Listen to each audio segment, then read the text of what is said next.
भगवान कहते भी आवत ही हर से नहीं, तुलसीदास जी के शब्दों में नैनन नहीं स्नेह, और तुलसी तहाँ न जाइए चाहे कंचन बरसे में।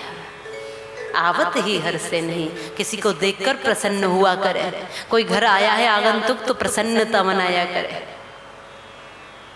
खुश होकर उसका सम्मान किया करे, आदर किया करे, उसको स्थान दिया करें, आसन दिया करें। कोई अतिथि, कोई संत, कोई विद्वान, कोई भी घर पर आया है तो हमारा ये कर्तव्य बनता है कि आए हुए आगंतुक को भोजन पानी की पूछे। और पहले ऐसा होता था कि माताएं बिना भोजन कराए किसी संत को, किसी विद्वान को, किसी अतिथि को भेजती नहीं थी। प्रभु भोजन पाकर जाइए, थोड़ा ही सही लेकर जाइए, थोड़ा सा खाकर जाइए। पर अब अपने लिए नहीं बनता, अपने लिए तो ब्रेड मंगाए जाते। क्यों जी? थोड़ी सी भूख है तो क्या करें, पिज्जा मंगा लेते हैं। थोड़ी सी भूख पे पिज्जा, थोड़ी सी भूख है क्या करें, बाहर से थोड़ी सी भूख है तो खाना ही बंद कर दो। अब तो मन नहीं कर रहा आज घर का खाने का, बाहर क्या अमृत बरस रहा है,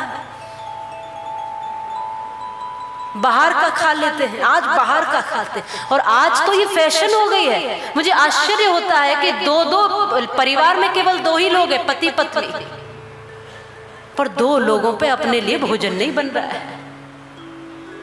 हफ्ते में 4 दिन बाहर का खाएंगे, 2 एक आध दिन कभी गलती से भूल चूक से बन जाए तो बन जाए, और वो भी कोई सुपाच्य नहीं, कुछ भी उल्टा सीधा, वहां भी मैगी ही चढ़ाएंगे।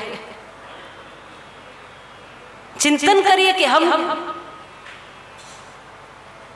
अपने लिए भोजन तक नहीं बना पा रहे हैं।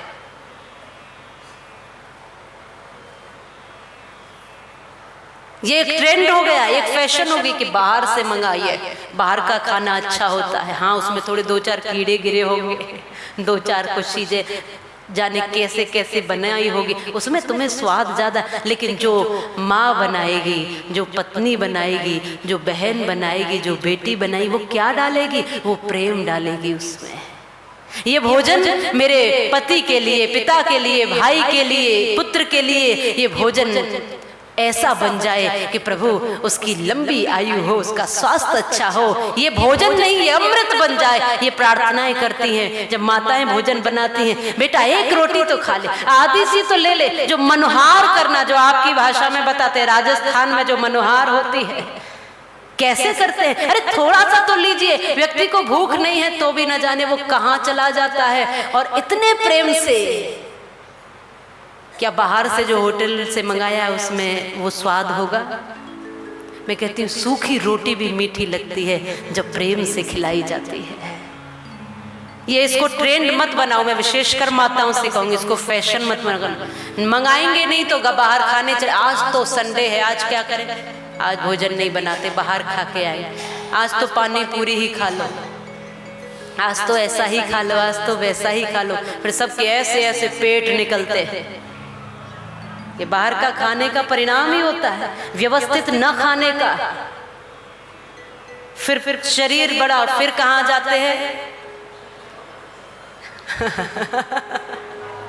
फिर जिंदल में बोलो बांके बिहारी लाल की वैसे ऐसा नहीं है, वहां तो आप अपने जीवन को व्यवस्थित करने जाते हैं। हाँ, उसमें थोड़ा सा वजन भी घट जाता है, व्यवस्थित। अच्छा, वहां 10-20 दिन व्यवस्थित रह लेते हैं क्योंकि किसी का अंकुश है, और आते ही फिर बहुत दिन हो गए पानी पूरी नहीं खाई। तो ये क्या है?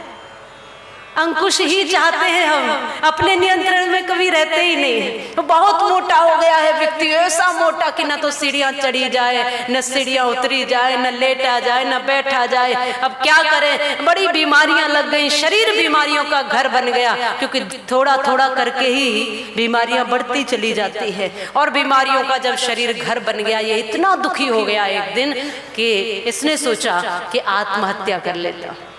ऊपर चढ़ गया, कई मंजिल ऊपर, टेरेस पर। सीढ़ियों से नहीं गया था, लिफ्ट से गया था, आप चिंता न करो। ऊपर चढ़ गया। इसने सोचा कि अब तो आत्महत्या कर देता हूं, ये शरीर किसी काम का रहा ही नहीं। पर आप चिंतन करिए, जब भगवान ने दिया था कैसा दिया था और किस लिए दिया था? इसलिए दिया था कि इसकी आकृति बना बिगाड़ देना, इसकी नक्शाई बिगाड़ कर रख देना, इसको बिल्कुल किसी काम का छोड़ना ही नहीं। ये साधन तो है और इस साधन से तुम्हें साधना करते हुए साध्य तक पहुंचना है, इसलिए भी दिया था। इसको व्यवस्थित रखना है, संभाल कर रखना है, क्योंकि शरीर को संभाल कर रखना भी साधना है, ये भी भक्ति है। क्योंकि ये दिया हुआ परमात्मा का है, हमारा तो है नहीं, इसमें हमारा कुछ है क्या? परमात्मा का, इसको भी व्यवस्थित रखना। अब ये ऊपर चढ़ गया और उसने ऊपर से छलांग लगा दी, ये नीचे गिरा। आंखें खुली इसकी हॉस्पिटल में। जब आंखें खुली तो इसने कहा कि मैं स्वर्ग आ गया हूं क्या? आप यमराज हैं? सामने डॉक्टर था, उसने कहा मैं डॉक्टर हूं, भले आदमी, मैं यमराज नहीं हूं। तो मैं स्वर्ग में नहीं? बोले तू न स्वर्ग में न नरक में, तू हॉस्पिटल में है, तो मैं मरा नहीं हूं। तुम कहां मरोगे भैया, तुम्हारे नीचे दब के 4 मर गए पहले, तो क्यों आकृतियां बिगाड़ रहे हो, नक्शे बिगाड़ रहे हो? ऐसा बढ़िया स्वस्थ शरीर लेकर हम आए थे, इसको स्वस्थ ही रखना है और स्वस्थ ही यहाँ से विदा होना है। और फिर पुनः कभी हमारे सुकर्म बढ़े और फिर कभी शरीर मिले तो स्वस्थ ही मिलेगा। बीमार होकर जाओगे तो बीमार ही आओगे, सीधी सी बात है। इसलिए स्वस्थ ही जाओ, मन स्वस्थ लेकर जाना, तन स्वस्थ लेकर जाना, भाव स्वस्थ लेकर जाना, व्यवहार सुंदर बनाकर जाना, और जैसा यहाँ करके जाओगे, छोड़कर जाओगे, वो फिर आगे तैयार मिलेगा। ये तैयारी है आगे की, ये आगे की तैयारी है। तो माताओं, आप भोजन अपने हाथों से घर पर प्रेम से बनाओ, प्रेम से पाओ, मिलकर पाओ। एक समय का भोजन तो सारे परिवारीजन मिलकर ही किया करो। संत कहते हैं भोजन और भजन ये दोनों कार्य मिलकर करें तो आनंद आता है, प्रेम बढ़ता है, भक्ति बढ़ती है। सबके साथ मिलकर करिए। आप व्यस्त रहते हैं, सब अपने अपने काम में व्यस्त रहते हैं, तो एक समय नहीं, दोनों तीनों समय नहीं तो एक समय कर लो। रोज रोज नहीं तो कम से कम एक दिन ऐसा निकालो कि सब मिल करके आपस में बैठें, भजन करें, चर्चा करें, भक्ति करें और उसी में प्रसाद रूप में उस भोजन को ग्रहण करें। कुछ भी बना लो, इस भोजन को या तो जहर बना लो या इस भोजन को आप प्रसाद बना लो, ये हमारे ही हाथ में। वही रोटी जहर भी बन सकती है और वही रोटी प्रसाद भी बन सकती है। मिलकर बांट करके आपस में प्रेम से खाते हैं तो वो प्रसाद बन जाती है, और अकेले अकेले ही ठूसते रहते हैं तो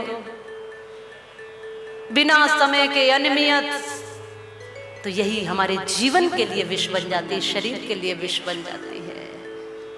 इसलिए हाँ कहा, आवत ही हर से नहीं, नैनन नहीं स्नेह तुलसी तहां न जाइए कंचन वर्षे में। कोई आए तो भोजन करा के भेजो, जो भी रूखा सूखा परमात्मा ने दिया है।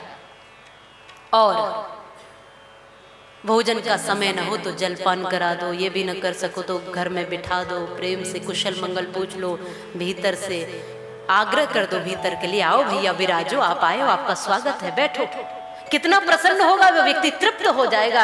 इस घर में आगमन पर इतना स्वागत है, भोजन के समय इतना प्रेम है, बिठाने के समय इस तरह से कुशल पूछते हैं कि आनंद आ जाता है।